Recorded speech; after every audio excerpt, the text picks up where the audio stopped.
Alright, in this video, we are going to learn how to use if inside another if. Okay, so I've set up my first question, which is, would you like a drink with that? Okay, so if response equals yes.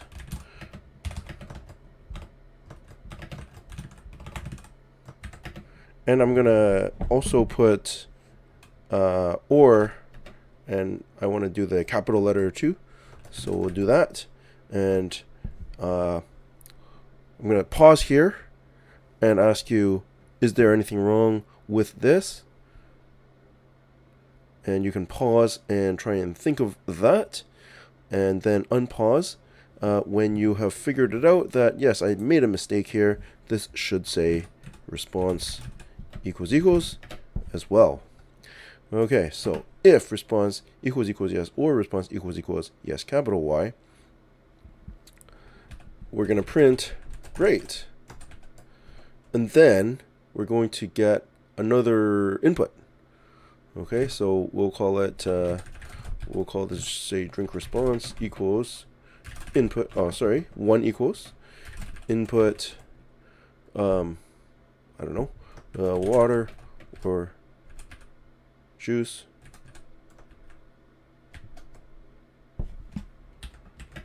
Something like that. Okay, so we're going to put another if here. If drink response equals water, then we'll print I'll get you an ice cold water right away. If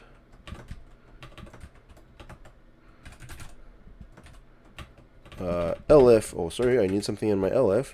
Elif drink response equals juice,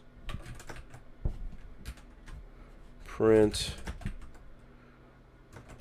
one apple juice coming up, else, and we'll print sorry, we don't have it.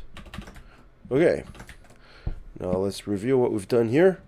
So inside my if, I've done all this stuff.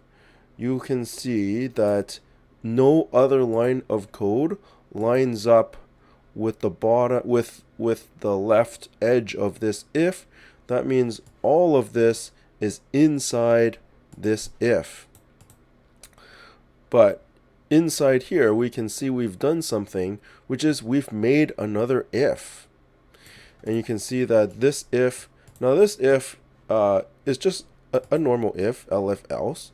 But you can see that the if, this elif, and the else all line up in the same line.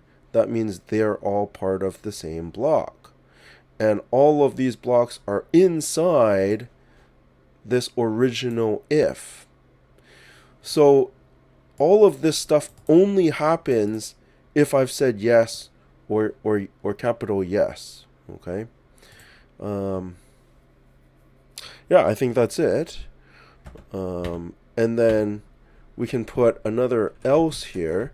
So this else, so we have this else and we have this else, but this else corresponds with this if, whereas this else corresponds with this if. And you can tell that by the level of indentation. So again, the indentation is super important here. And we can just print a response here. Okay, no drink for you. Okay, and let's test that out. So would you like a drink? Yes. Great. Water or juice? We choose water. I'll get you ice cold water right away. If I say yes, capital Y this time, I choose juice, 1 apple juice coming up. And again, if you would you like a drink with that, I'll say no this time. Okay, no drink for you. So you can see that it never asked me this, it never did any of this stuff if I said no. It went straight down to here and then just printed, okay, no drink for you. So that is how we put an if inside of another if. In fact, we can put an if inside this else. So let's just do that quickly. So else, if, we'll do another input, response 2 equals input, okay then, anything else, and if response 2 equals no, print, okay, good to go, else, no, let's say elif response 2 equals yes, print, tell me, and let's just put this up at the top of here, like so. Okay, so inside this else, let's just make this a little smaller so you can see everything. So inside this else, we have all of this stuff, including another if. We could even put another else here. Now let's just leave it like that. We could have, what I'm thinking of is we could have done another else here, but let's not bother. Let's just leave it like that. And so it's only going to do any of this stuff if I said no to the original question of would you like a drink. Let's just try it. Would you like a drink? No. Oops. Gotta click down here. No. Okay, no drink for you. Okay, anything else? And if I say yes here, it says tell me. Okay, so it's basically doing this stuff.